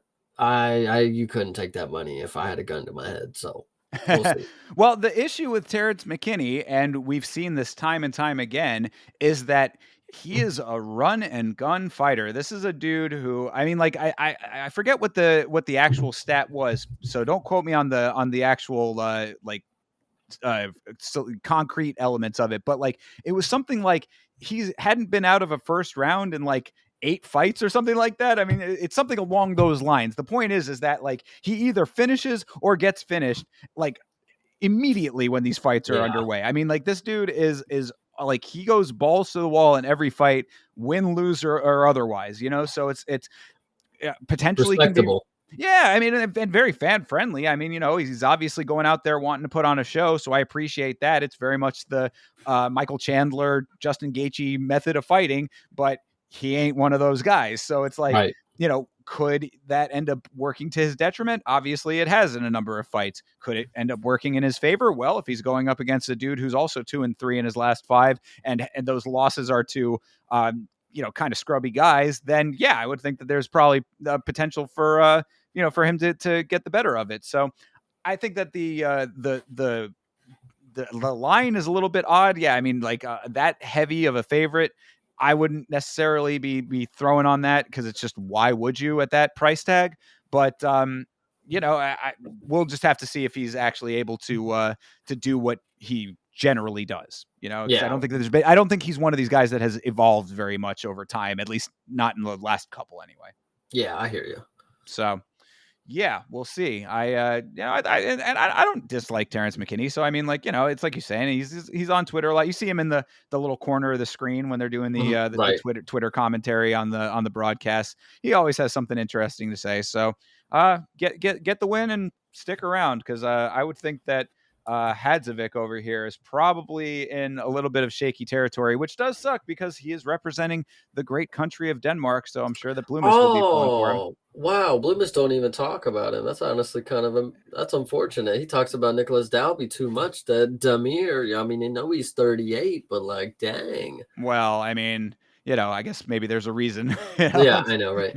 not necessarily the best representative of the country. So we'll see what happens with him. But I think that McKinney's probably a pretty decent lock on this. Bet at your own risk, though, of course. Yeah, that one's sketchy. I would not. Yeah. So they still have this fight on ESPN, but I believe that this fight has been canceled. This is, Okay, good, yeah, because I don't fucking know either of them. yeah, Abdul Karim Zawadi versus Balaji Oki. Oki, we saw fight. Who was it that he fought recently? That I thought it was God, Christian Kwamba. Yeah. Leroy. Well, yeah, Oh, and lost to Christian Leroy Duncan, but no, I don't yeah. think that is Christian Leroy. Oh, that, I no, think that's that's the the Scottish. yeah, that's the Scottish one. That's the shout out to our buddy Chris in the Discord, who is a student of Chris Duncan, or yeah, Chris Duncan, Something like Christian that. Duncan. Yeah, that's But cool. yeah, he was the one that beat Timmy Kwamba. And Gotcha, yeah, the gotcha. Belgian guy. But as I said, I believe that fight has been canceled. So I Okay. don't, whatever. I guess if it ends up being on the card, then cool. But as far as Tapology had said, that fight is not going to be happening.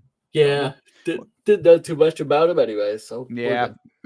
And if that fight happens, of course, we'll be back next Monday to talk about all of them. So we'll give you the lowdown on it when we have it. But 100%. rounding out the prelims in your featured prelim slot, Shamil, the real deal, the meal deal, Gaziv versus Thomas Peterson. Gaziv, 2-1 in the UFC with a win on the Contender Series. His notable wins are Dontel Mays and Martin Budai. His loss was to Jairzinho Rosenstreich. Peterson is 1-1 in the UFC with a Contender Series win. His win is over Muhammad Usman. His loss was to Jamal Pogues. They were both on the same season of the Contender Series, by the way. 2023 was both of them, and Peterson won his Contender Series fight with a key lock submission. So I thought that was at least an interesting note to say that he's got some ground game. I would also like to note that Shamil Gaziv also won his Contender Series matchup by submission, so this may somehow end up a grappling match. I damn well doubt it because these dudes, I mean, you can look at them in the picture, guys. They don't want to do anything ever in their lives. So, this will be interesting to see. Shamil Gaziv should have a good comeback. This is a tailor-made matchup for him, even though Thomas Peterson, another young kind of prospect up in the heavyweight division, we don't get him very often, but Shamil Gaziv at 34, we ain't got no more time to waste. So let's get him in Saudi. Let's get him a knockout. Let's get on with it. Yeah, I mean, he won his last fight, but if you're talking about a comeback to entertainment, then that's certainly something that we need because, good lord, his last fight was the Dontel Mays fight, right? Yeah, yeah. Yeah. That fight was. We talked about Raquel Pennington and Myra Bueno Silva being a boring fight. That fight, Gaziv versus Mays, should also be in the Hall of Fame as far as one of the worst fights that I have ever seen in my life. That is just atrocious. That Yeah. fight was painful to sit through. So, yeah, I mean, look, Gaziv is a dude who a lot of people like to meme with. He's kind of he's gaining a little bit of notoriety just for being himself, I guess. And all of those elements that we're talking about here with that very, very boring performance. I'd like to see something exciting in this fight one way or another. So Peterson, this would be a nice way for you to get something going for yourself, because really a win over Mo Usman does not hold that much weight to me. I mean, look, the Usman name is attached to it, so a lot of people will just go to that. But if you've ever, really like keyed into Muhammad's performances, he's just not that great. And so a victory over him does not hold a lot of water, in my opinion. Jamal Pogues is fighting on the first fight of the early prelims. That should tell you something there. A win over Gaziv gets you a little bit farther into the conversation, and being 1-1 in the organization, like, this is heavyweight. They certainly need better heavyweights. Somebody do something at heavyweight that we could actually talk about, please. Yeah, absolutely. I'm just really excited to see if Shamil can ever live up to being any type of deal other than like a 4 for 4. Like this is big dreams are trying to be accomplished vicariously through Shamil Gaziv. So I really hope that he can get this one done. At 13-1, there's still hope. Thomas Peterson, 9-2. I'm hoping you're on your way out like Romanov if you look bad against Shamil. So Yeah, and there's certainly potential for that to be the case. So, Gaziv by Tohold. yeah, we'll see. All right, moving on.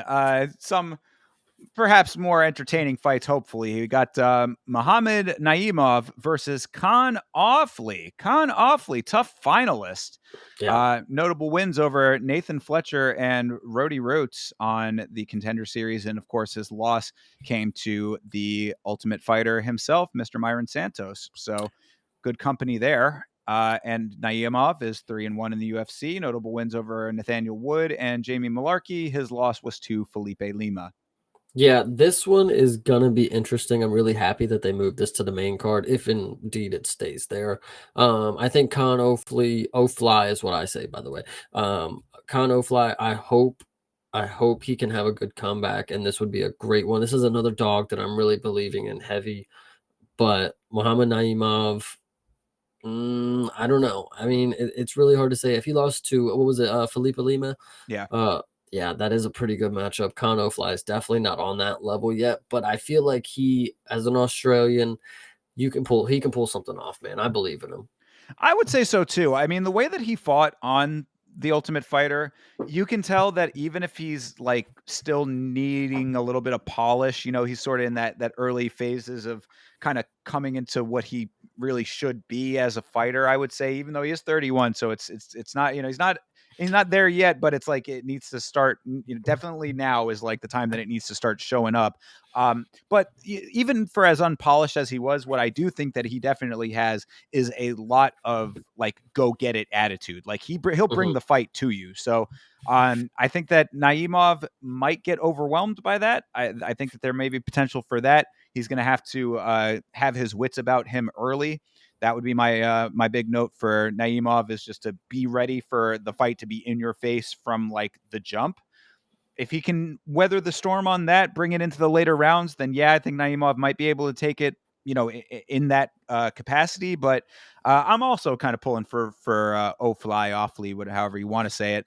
Can the man go get it done, my guy? I mean, he's a pretty sizable underdog in this thing, so I guess the odds makers are thinking that essentially that Naimov is going to be able to weather what Khan is bringing to the table. I think that that's probably the more sensible bet, but if you're a gambling man, you could do worse than putting it on Khan. 100%. Yeah, definitely you can do worse. I've Yeah. done way worse. Yeah, yeah. Oh man, UFC 311. I think everybody did worse. Yeah, true. All right. Well, moving on a little bit farther. So as far as Tapology goes, this would be the slot where Zayam and Davis have been moved to. So I don't know if that's actually going to be what the final order is, but just noting that here. But as we see on our screen here currently, it is Said Nurmagomedov versus Vinicius Oliveira. Finally, Said Nurmagomedov coming back. He had a whole ton of fights canceled over the last couple of months/years. I mean, like, I want to say like 3 in a row got canceled for him, one of which was supposed to be at UFC Tampa. So I was denied a Said Nurmagomedov performance in that event. But either way, he's finally booked. He's finally on the card legitimately, and he is going up against Vinicius Oliveira. Said is 4-1 in his last 5 with wins over Moon Gafarov, Kakramanov, and Cody Stamen. His loss was to Jonathan Martinez. Decent loss there. Vinicius is 4-0 in the UFC, counting 3-0 in the UFC plus a Contender Series win. Of course, the Bernardo Sopai knee is the one that sticks out for everybody, and also has a notable win over Ricky Simone. Yeah, this one is honestly interesting because I can't really gauge who's going to win. This one is hard because Saeed has always been, in my opinion, one of the better strikers that I've seen with the Nurmagomedov name, even though it's not by blood that I've been told. Right. But Vinicius Oliveira is honestly just on a roll right now, and he might be on its way to something serious if he's able to get this one done. Like, this is a real test right here for me. And he's a little showboaty at times, in my opinion, but some people can get that done. And if we hop on board now, we might be able to watch something serious. As a big dog, not even that big of a dog, but as a dog, this might be good money right here as well. Yeah, for sure. I think that in the Ricky Simone fight, he definitely looked more uh beatable. It was certainly not the same. He himself even said that the SoPi performance, he was kind of styling a little bit more. He was doing his whole little showboaty thing, like he had mentioned in the Simone fight to an extent too, and it was like, why are you doing that? Because it's not the same level of ass whipping that you're laying down right now. Right. Definitely, enough to get the job done. So I think is going to do himself more hurt than help when it comes to being a showboaty kind of guy. Like, read the room a little bit when it comes to how you're fighting, because the fans are going to start getting on you for that kind of stuff. And as you're writing your narrative, just coming into the organization, you probably want to endear yourself a little bit more to the fan base than what you're doing with that showboaty shit. That all being said, there is certainly potential for him to get this win. It would be a decent name, even as Chase mentioned. Of course, the Nurmagomedov name is not by blood to Khabib, but people just see it and automatically it's a knee-jerk reaction to it. So having a win over a dude with that last name helps you in just a general sense, and it would be a nice way for him to kind of continue catapulting himself. So yeah, plus 155, again, not terrible dog if you're looking to be a little bit risky with it. That being said, though, I do think that Saeed can get this job done. He just needs to, again, this is another one where like bringing the fight to the competition is going to work in your favor. So if Saeed wants to like hang back and try to strike from the outside, I don't think that that's the best strategy here. I think that you should really be in Vinicius's face, like go out there and bring the fight to him, as opposed to trying to counter and stay on the outside. Yeah, 100%. So we'll see.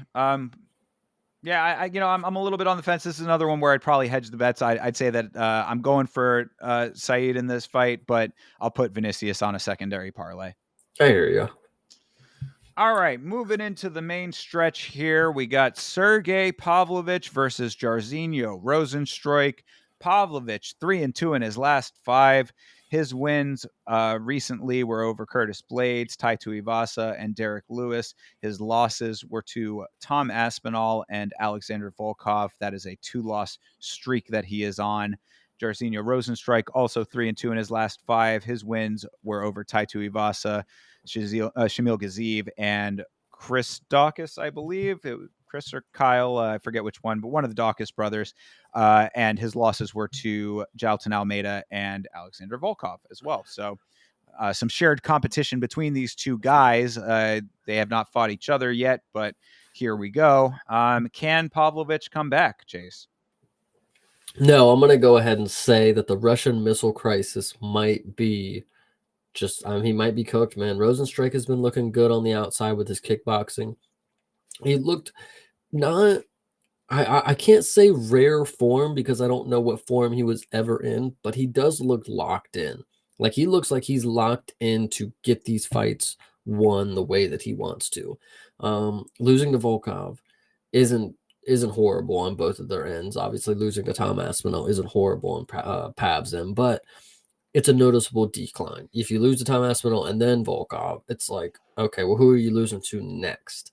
So this one is just very interesting. If Rozenstruik is able to keep this up, man, he really does have the mobility of a young guy. I don't know if the athleticism is necessarily still there for him, but the mobility and the evasiveness, the style, it's working for him right now, and it might lead to something a little higher than Pavlovich somehow, maybe a Volkov fight or a Cyril Gane fight. But Sergey, man, I don't know. I hate to just outright say no, but it's really hard for me to see it right now. Because Volkov was able to eat you up on the outside, and that's not really even what he like, so Yeah, I mean the real issue I think with Pavlovich is just that he did not look like himself in that Volkov fight. Something was very off in that fight. I mean, I want to believe that if he gets whatever mental, I'm putting it on the mental because that's the only thing I can really go off of. I don't know if there was other extenuating circumstances. Maybe the teammate element of it might have died. I don't know exactly what I know, and that is eye rolly to say, right? I mean, of course, it should not matter in the slightest. I mean, especially for a guy who, for the longest time, was just going up and knocking people out. He with one punch knockout power for sure. I mhm. mean, hadn't gotten out of the first round for the majority of his fight, if any, I believe. I mean, like, he was go in there, get the job done, and that was that. So I don't know what the full on set of circumstances were in that fight, but he did not look like himself, and that certainly is very telling, especially after having just come off of the loss to Tom Aspinall. So I don't know if I'm going to go outright and say, like, that I'm agreeing with Chase saying that he's completely done, but I did want to do some high level MMA math for you right now. So we talk about how John Jones opponents, after they fight John Jones, are never the same, right? Dominic Reyes, Thiago Santos, Alexander Gustafsson all come to mind as fighters who made it to John Jones and then were never the same. So Pavlovich fights Tom Aspinall. Perhaps he is not the same because John Jones is ducking Tom Aspinall. Huh? I think that this is some MMA math that might check out. What are you thinking here? Am I You cooking or might what? you might be cooking a little bit, but I'm not gonna go too far into the conspiracy theories here. I just really hope that both fighters come out here with a lot to prove because this is a big moment for either one of them. I mean, Sergey's either gonna fall off hard, which if he hasn't already, or Rosenstrike is gonna be uplifted really, really high. So No, I it's agree. Yeah, I mean, bringing it back down to earth a little bit here. You are right. Rosenstrike has been looking really good in his fights lately, but I mean, I feel like you got to keep it in perspective to an extent. But, and on this at the same time, it's like this is the heavyweight division. So it's like because I was say win over Tuivasa doesn't hold much water. Win over Gaziv, eh. Dawkins brother, I mean, you know what I mean? These are all just kind of meh wins, but that's what heavyweight has become. So it's like, yeah. yeah, Pavlovich's wins are certainly more impressive, but that you're in the same sort of camp. Curtis Blades, loses to Tom Aspinall. It's like, okay, I mean, there's like obviously a hard ceiling here. Tai Tuivasa for Pavlovich as well. We just talked about that. Derek Lewis, very spotty. Of course, a fan favorite, but you know what it is with Derek Lewis. It's either kill or be killed a lot of the time. So, I mean, it's an interesting matchup in that regard. I mean, I want to believe that Sergey Pavlovich can come back, get the cobwebs out of the head, whatever was hanging him up in that fight, that he can shake all of that and come back into his old form. I think this would be a really good bounce back fight if he does win this, because Rosenstrike has been doing some decent work. If he does not win this fight, I think that the two of them switch places, like as far as like not only in ranking terms, but like in perception terms as well. Like, Rosenstrike starts to become a guy that gets back into the conversation. He was already in the conversation for a little bit there. I mean, how quickly we forget the time that when Francis Ngannou was still around, like he was the dude that a lot of people were looking towards to say like this might be a guy who could actually get the job done. Of course, that did not happen, but times are different now. Things change, and this could be his time to shine. So this is an interesting matchup for that reason. Both these guys have a lot on the line in this one. I 100% agree. So yeah, I mean, so final conclusion on this one for me. I'm gonna. It's this is a hard one for me to call. I mean, it comes with a caveat, but I'm going to say that if Pavlovich comes back and does not look like he looked in the Volkov fight, if he has it to the point where he is back in his locked in state that he was prior to his losses, then he wins this fight.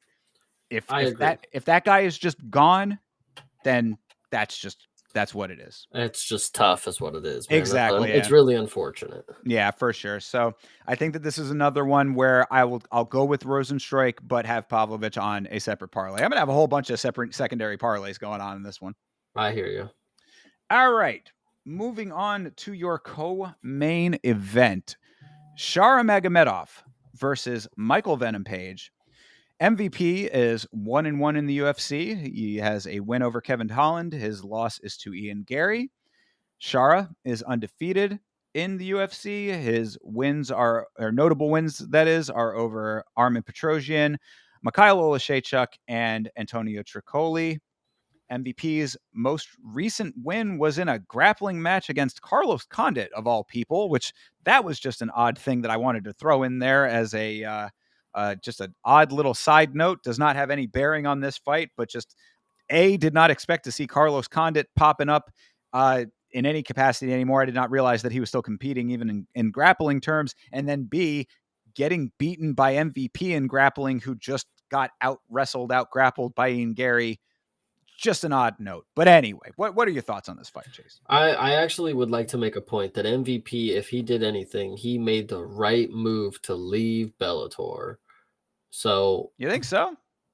I mean, there's no Bellator no Well, more. I And mean, but okay. Well, I mean, take the Bellator part out of it, but I mean, even PFL. I mean, he's 1-1 in the UFC. I mean, still high level ish. A win or a loss to Ian Gary is aging pretty well. I mean, Ian Gary, of course, just challenged Shavkat Rakhmonov in a fight that he did not win, but I think people still gained a lot of respect for him.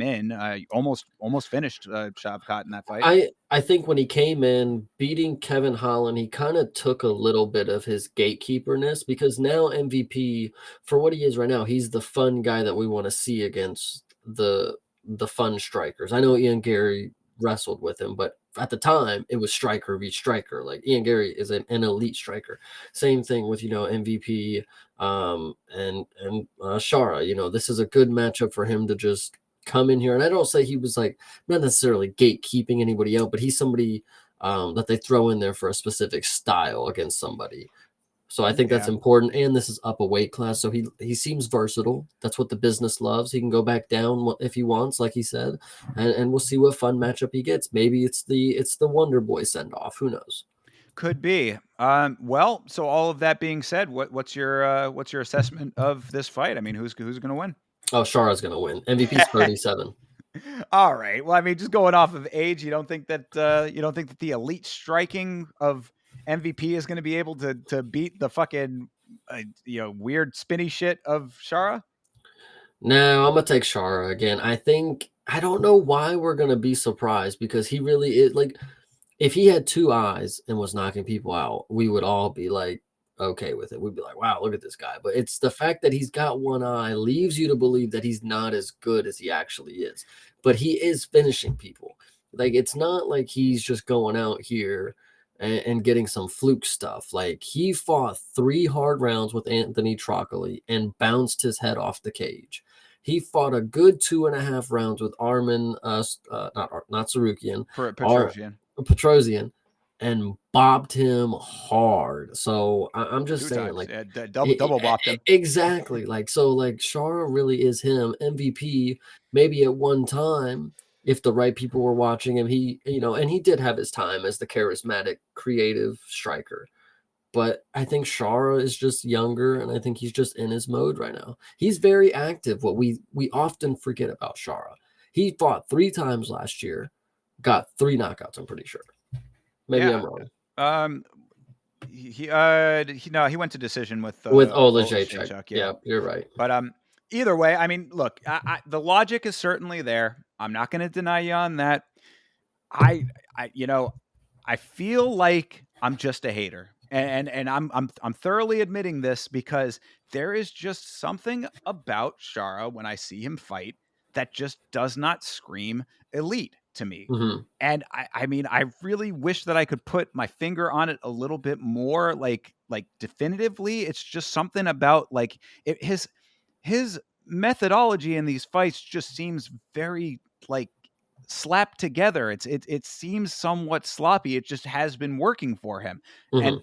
again, I could just be a hater on this, and I will thoroughly admit that. I want to believe in this fight specifically that the technicality of MVP is going to be what takes him to a victory. I think that if, Ooh. and I think he needs a victory at this point too, because you don't want to be 1-2. Yeah. And this guy is undefeated. Obviously has a little bit of an aura that he's created for himself just with the look and all of these other things about him. Obviously the double spinning back fist is always going to now be associated with him. So there's a lot that he has bringing into this fight. So I don't want to take those things away from him. I just think that there's like he just seems like a solvable puzzle to me. The same thing I said about MVP. That was the exact terminology that I used about MVP after his first fight against Kevin Holland. I had said his style is somewhat understandable, and there are going to be guys that can figure it out. I don't know if Shara is going to be the one that's going to be able to navigate it the same way as other high level strikers. I wanted to see Ian Gary do that to show the roadmap for it, but he decided to take a different route. So, I mean, look, I do believe that Shara has potential to win this fight, but I also do believe that MVP has potential to win this fight. Like going out there and then like outright saying, "Oh no, he's 37." I don't buy that. I think I gotta go with it, man. I'm just really excited for this one. I'll tell you that though. MVP really does bring a spectacle to his performances, and Shara does too. I mean, when Shara comes out and he's got his greasy hair all over his face, and it's really fun.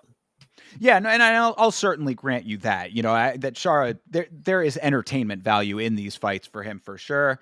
I don't think that any of his fights have been like exceedingly boring or anything. I mean, maybe the Olashaychuk fight to like a minor extent, but not even that. No, that was still a really like decent fight.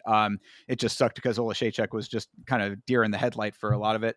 Mhm. But so yeah, I mean, I do think that this has a lot of potential to be a fun matchup. I hope it lives up to that. Like I said, I'm pulling for MVP on this one. Would I be surprised if he does not win? I mean, after the fact, no, it'll be like one of those, yeah, I mean, I probably should have seen that coming kind of situations, but coming into it, I'm going to go with MVP after this fight. I promise, I make this promise right here on the show right now. If Shara wins this fight, I'm going to have to stop being a hater. It's just, 100%. it's going to have to happen. So The I already pirate has captured this island. exactly. There you go. I mean, like, and I already sort of was in that camp anyway with after the Petrosian win, because how do you deny the double spinning back fist? That was cool as fuck. So, I'm slowly coming around to Shara. This one will be the one that really gets me over the hump. I get you. I'm ready for it. I'm ready for it too. The same way that I am ready for the main event of this card, of course, Israel Adesanya versus Nasruddin Imavov. Adesanya 2-3 in his last 5. Of course, his wins over Alex Pereira and Jared Cannonier. His losses were to Dricus du Plessis, Sean Strickland, and Alex Pereira. He is on a 2-fight losing streak, with du Plessis and Strickland being those losses. Imavov is 3-1-1 in his last 5. His wins were over Brendan Allen, Jared Cannonier, and Roman Dolidze. His loss was to Sean Strickland, and his no contest was to was with Chris Curtis, but he was squarely winning that fight up until the point that Curtis ended up having to not be able to continue. This one is gonna be interesting because and the only thing that I thought about right when I saw this fight is like, what can I say about Izzy? And the thing that I will say is it's unfortunate that Dricus du Plessis made it look so easy to climb on someone's back and choke them out. Because now I'm thinking like maybe Nasruddin will actually wrestle because he does have it in his back pocket. It is something that he can do. So I'm really hoping he does because of how easy Dricus made it look. I mean, it shouldn't be that tough of a task, even though I know Izzy's never been subbed until Dracus. Imavov is not in the better position to try to stand with Izzy. I just don't think that's going to be in his best benefit, even though, like I've said before, he does have quick hands. When he gets inside the pocket, he's able to get out. But Izzy doesn't play the pocket. He stays on the outside, and he's going to pop in and pop out. It's not going to give time for Imavov to, pick his shots and get a quick flurry off on the inside, because Izzy's just going to hit him with a 1-2 and back off. But it is going to be fun to see 5 rounds of this. Do I think it's going to go all 5? Probably, because Izzy's a fucking decision merchant, but we'll see. Yeah, I honestly, I think that's a pretty accurate assessment of the whole situation here.